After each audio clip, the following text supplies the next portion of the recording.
Direktorat Jenderal Pajak Kementerian Keuangan mencatat jumlah wajib pajak yang telah melakukan aktivasi akun Kortex terus bertambah mencapai 12.529.341 wajib pajak per 26 Januari 2026.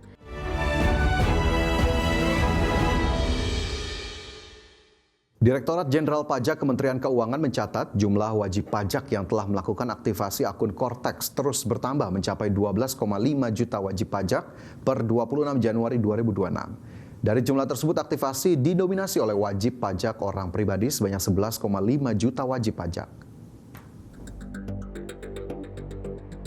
Direktorat Jenderal Pajak Kementerian Keuangan mencatat jumlah wajib pajak yang telah melakukan aktivasi akun Kortex terus bertambah mencapai 12.529.341 wajib pajak per 26 Januari 2026.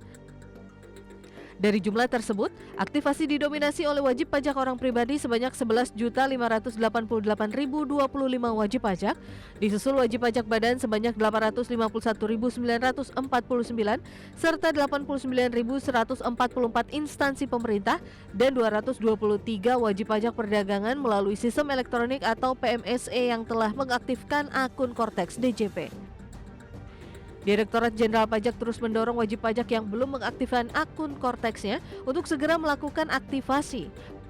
Pasalnya, aktivasi akun Kortex DJP menjadi langkah penting dalam mendukung pelayanan perpajakan berbasis digital yang terintegrasi. Seiring dengan peningkatan aktivasi akun Kortex DJP, Ditjen Pajak juga mencatat perkembangan pelaporan surat pemberitahuan atau SPT tahunan pajak penghasilan tahun pajak 2025.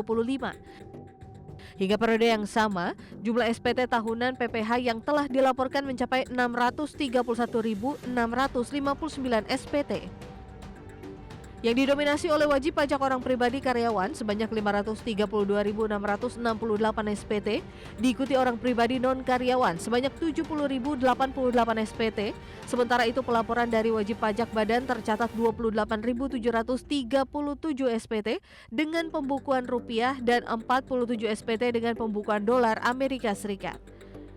Jakarta, Tim Liputan IDX Channel. Indonesia mencapai hasil yang memuaskan dalam pertemuan Forum Ekonomi World Economic Forum Davos 2026, di mana Kamar Dagang dan Industri Indonesia menilai Indonesia berhasil meyakinkan 65 kepala negara yang hadir dalam diplomasi ekonomi global. Sejumlah komitmen kesepakatan berhasil dicapai Indonesia dalam World Economic Forum Davos Swiss 2026.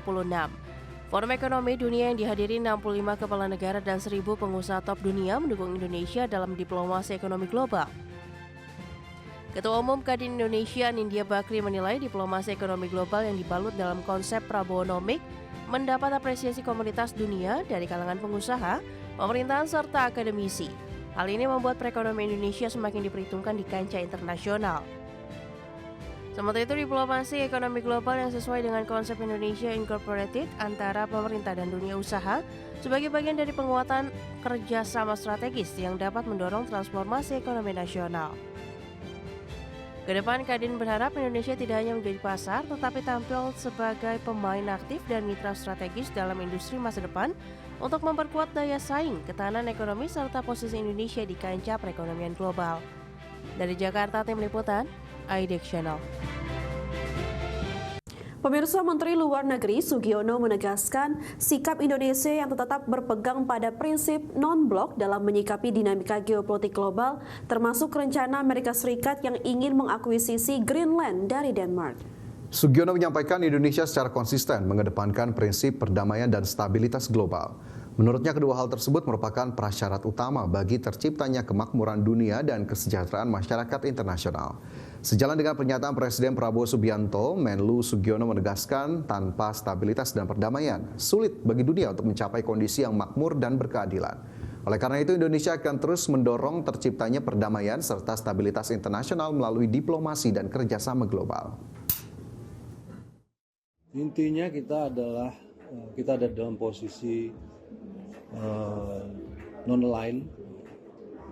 Kita sadar bahwa dunia sekarang sangat dinamis situasinya. Namun kita juga harus ingat bahwa ada kepentingan nasional yang harus kita jaga. Oleh karena itu kita selalu berpandangan bahwa apapun yang kita lakukan kita harus berpijak pada kepentingan nasional kita.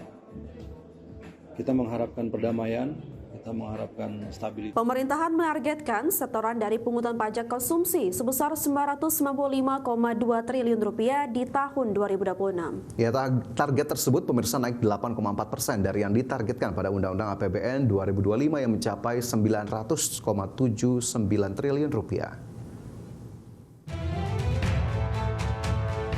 Pemerintah menargetkan setoran dari pungutan pajak konsumsi sebesar 995,2 triliun rupiah di tahun ini. Setoran tersebut berasal dari kelompok pajak pertambahan nilai atau PPN dan pajak penjualan barang mewah atau PPNBM.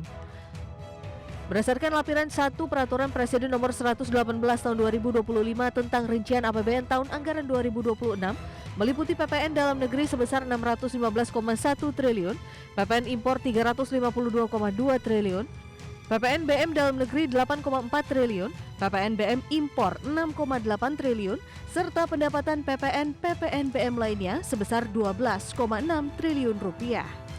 Secara umum, target penerimaan PPN dan PPN BM tersebut naik 8,4% dari yang ditargetkan pada Undang-Undang APBN 2025 yang mencapai 917,79 triliun rupiah.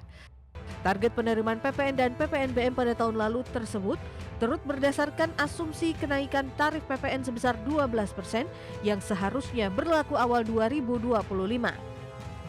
Namun sebelum pergantian tahun dari 2024 ke 2025, pemerintah memutuskan tarif 12% hanya berlaku untuk pajak konsumsi barang mewah saja atau yang masuk ke kategori PPNBM. Berdasarkan realisasinya tahun lalu, pemerintah hanya mampu mengumpulkan setoran PPN dan PPNBM sebesar 790,2 triliun rupiah atau 86% dari target yang ditetapkan. Selama tahun lalu juga pemerintah mengakui terdapat restitusi yang tinggi. Jakarta, Tim Liputan IDX Channel. Deputi Gubernur Bank Indonesia Riki Perdana Gozali mengungkapkan, Bank Indonesia saat ini telah menyiapkan uang rupiah dalam stok jumlah yang memadai untuk mendukung aktivitas ekonomi yang akan terjadi pada periode Ramadan dan Idul Fitri. Ia mengatakan untuk mendukung hal tersebut, BI juga menggelar program khusus penukaran untuk menyambut Hari Raya Idul Fitri. BI memperkirakan penukaran uang pada tahun ini akan meningkat dibandingkan tahun sebelumnya. BI juga akan memperluas jangkauan penukaran terutama di daerah-daerah 3T. Hal itu dilakukan agar masyarakat dapat menjalankan ibadah dan merayakan Hari Raya dengan lancar. Bank Indonesia telah menyiapkan uang rupiah dalam stok jumlah yang memadai untuk memenuhi kegiatan ekonomi yang terjadi nanti di Ramadan dan Idul Fitri. Terus khusus untuk bulan Ramadan dan Idul Fitri untuk memenuhi kebutuhan penukaran uang kecil biasanya dilakukan oleh masyarakat. Bank Indonesia melaksanakan suatu event kegiatan yang kami sebut dengan Serambi. Serambi ini adalah semarak rupiah Ramadan dan berkah Idul Fitri.